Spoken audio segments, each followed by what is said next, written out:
Hello students, welcome to our YouTube channel Pratik Singh Classes. This is the first video for chapter 6 life processes, okay, and this is also the 25th video for CBSE Standard 10 Science. If you have missed the previous video, you can go to the playlist of our channel and type there Pratik Singh Classes Standard 10 Science and you will get all the videos which I had made previously.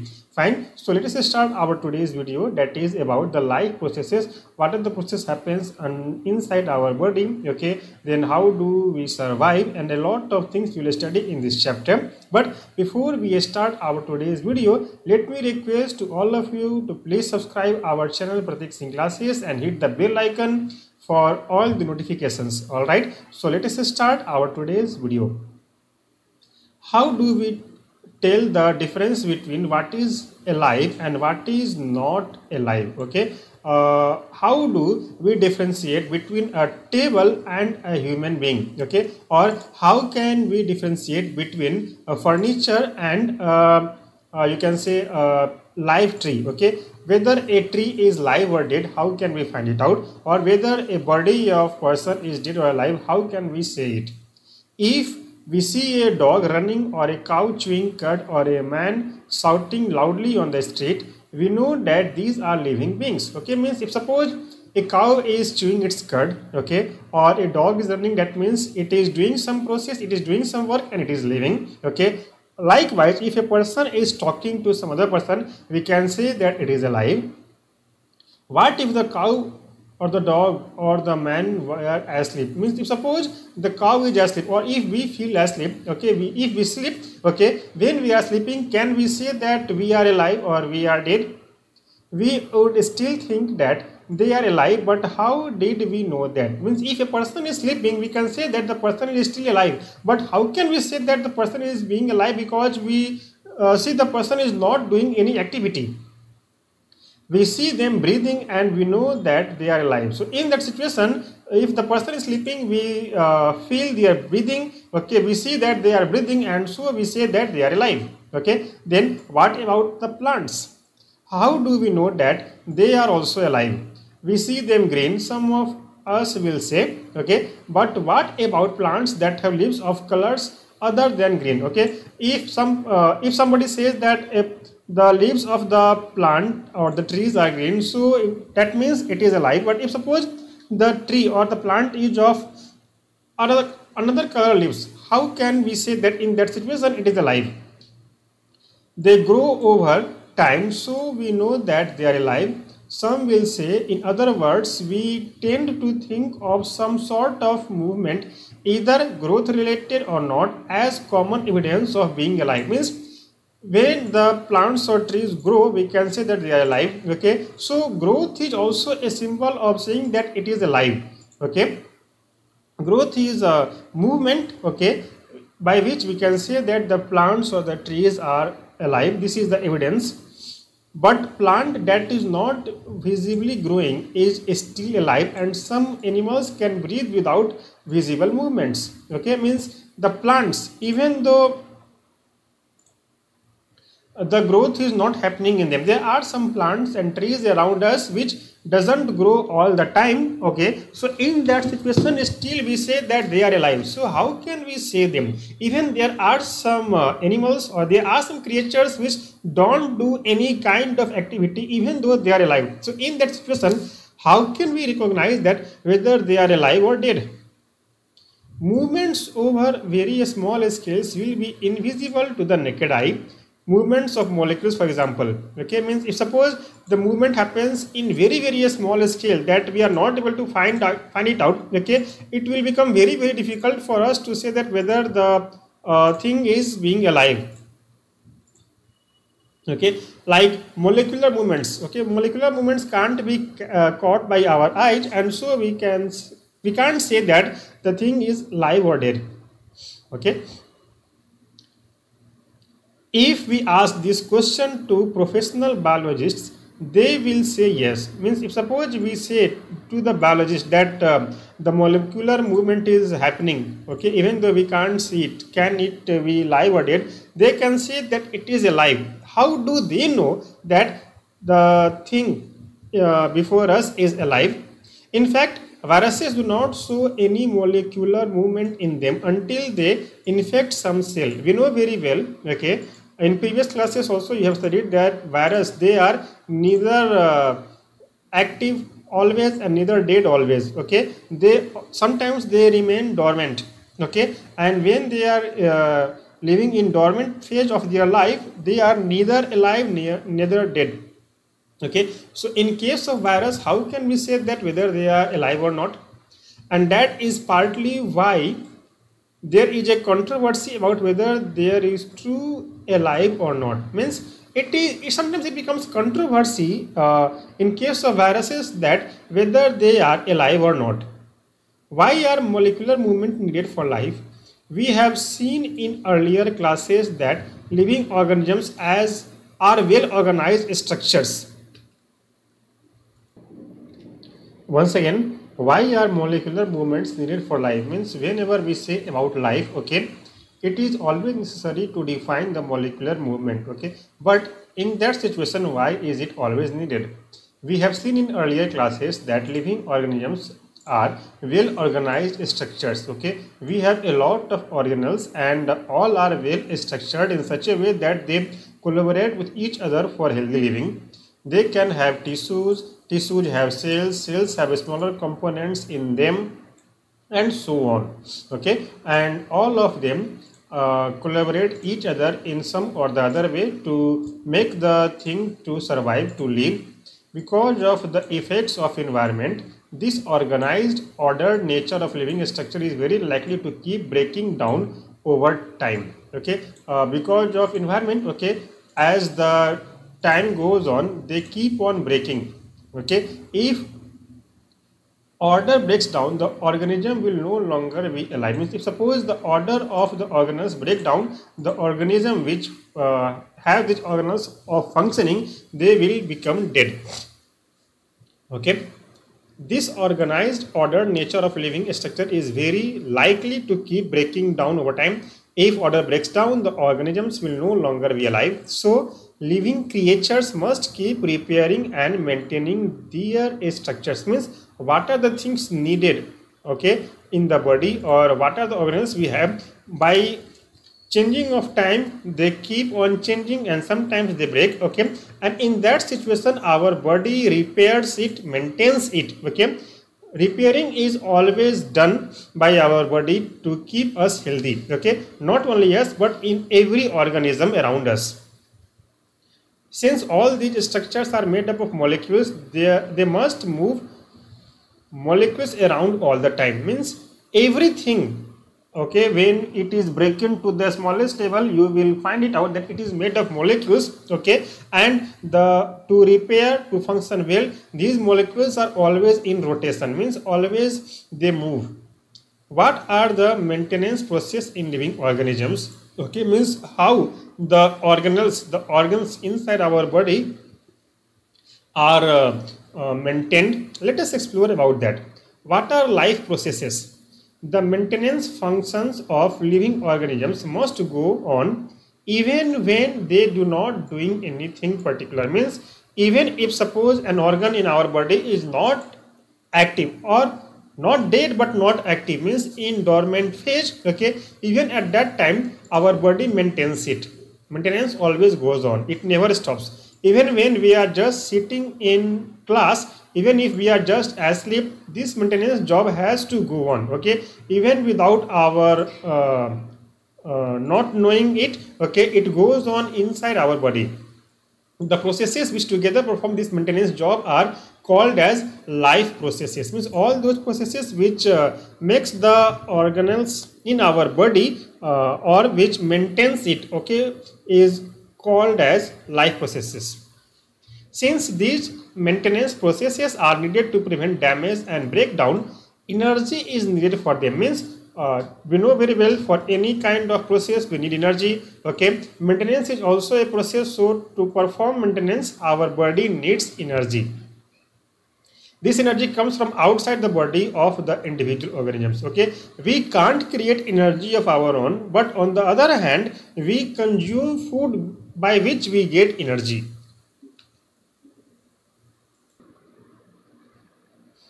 All right. So there must be a process to transfer a source of energy from outside the body to the organism, which we call food, to the inside, a process we commonly call nutrition. Okay, so nutrition is a process in which we intake energy in the form of food, and we use that energy for repairing of our body. If the body size of organism is to grow, additional raw material will also be needed from outside. Okay, so if suppose not only for repair but also for growing purpose, okay, extra energy is needed, and we need it in the and we get it in the form of food, or it comes from the outside. Since life on Earth depends on carbon-based molecules, most of these food sources are also carbon-based. Okay, so whatever we eat, it is one or the other form of carbon and its compounds. Okay, our full body in exact is made of carbon and its compounds. Depending on the complexity of these carbon sources, different organisms can then use different kinds of nutritional processes. Okay, we know very well that different organisms, they use or they eat different food, they need different nutrition. Okay, it depends on what is the complexity of the carbon source and what is the complexity of their energy intake.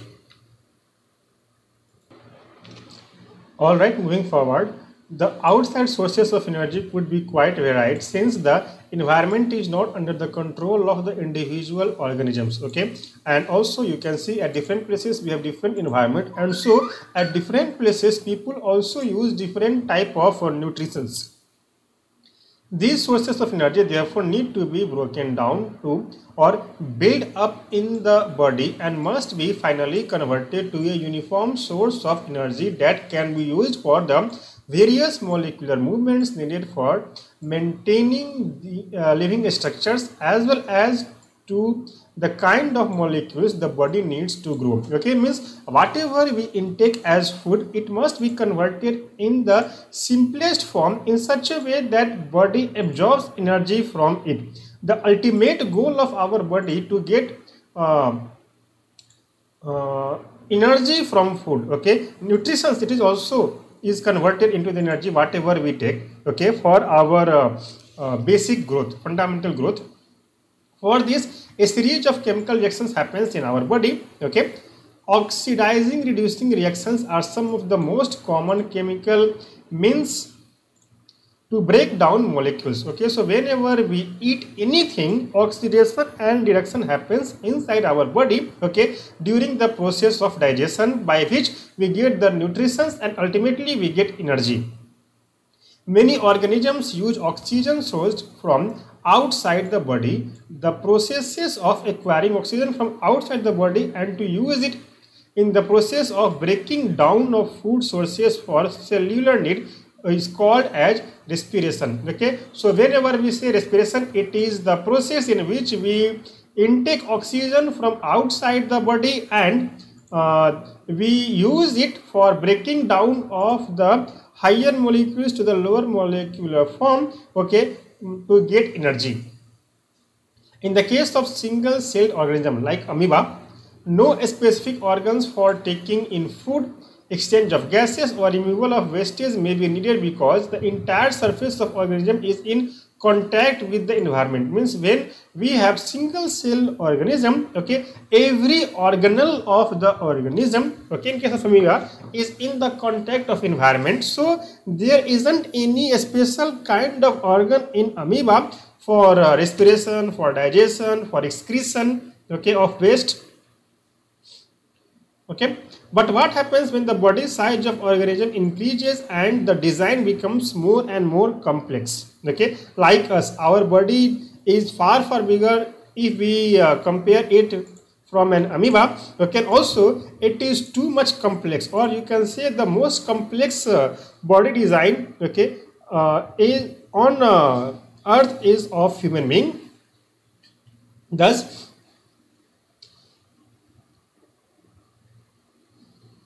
simple diffusion will not meet the requirements of all the cells. Something I am missing here. In multicellular organism, all the cells may not be in direct contact with the surrounding of the environment, okay, and thus simple diffusion will not meet the requirements of all the cells, okay. So in that situation, different organs uses different process for diffusion, okay, or oxidation and reduction. We have seen previously how in multicellular organisms, previously here means in class 9th, various body parts have specialized in the functions they perform, okay. We have different organ, okay, with different body part for some specific function. We are familiar with the idea of these specialized tissues, okay. Specialized tissue means tissues which perform some particular job, okay, and with their organization in the body of the organism. It is therefore not surprising that uptake of food and of oxygen will also be the function of specialized tissues, okay. We eat food with the help of our mouth, okay, we digest it with different organs, okay, but to eat and to digest, okay, not all the organs of our body are being used, okay. For an example, our heart has no function in digestion of our food, okay. So we have a specialized tissue for a specialized function, okay. Likewise for respiration also we have specialized organs. However, this poses a problem since the food and oxygen are now taken up to one place in the body of the organism while all parts of the body need them, okay. So what happens is, okay, we take air in our lungs, we take food in our stomach, but the things needed or the things which we get from the air and the food is needed by the full body, every part of our body. This situation creates a need for transportation system for carrying food and oxygen from one part of our body to another part, okay, and from one place to the other place, okay. When chemical reactions use the carbon source and oxygen for energy generation, they create byproducts that are not only useless for the cell of the body but also even cause harm, okay. So whenever we eat food, okay, and when it is being oxidized and reduced, we get energy, but not everything is converted into energy. We have some byproducts which are waste and those are useless for our body, and if it remains inside our body it will cause harm and also it may cause death to the person, okay. That means it must be removed outside from the body. The waste byproducts are therefore needed to be removed from the body and discarded outside by the process called as excretion, okay. The process by which the body throws away the waste from our body is called as excretion. Again, here excretion is also a life process. Again, if the basic rules for body design in multicellular organism are followed, a specialized tissue for excretion will be developed, which means that the transportation system will need to transport waste away from the cell to this excretory tissue. Means this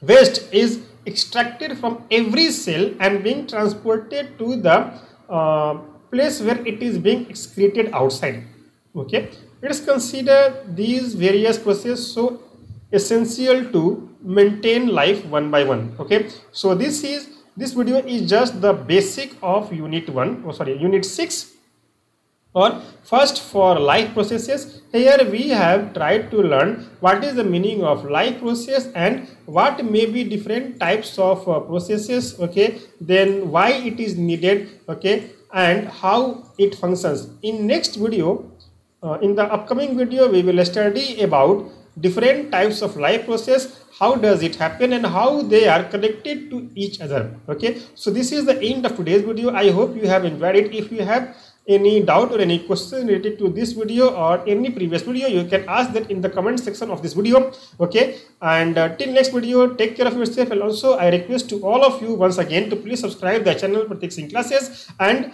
hit the bell icon for all tutorial videos. Fine. Till next class, take care of yourself. Bye bye.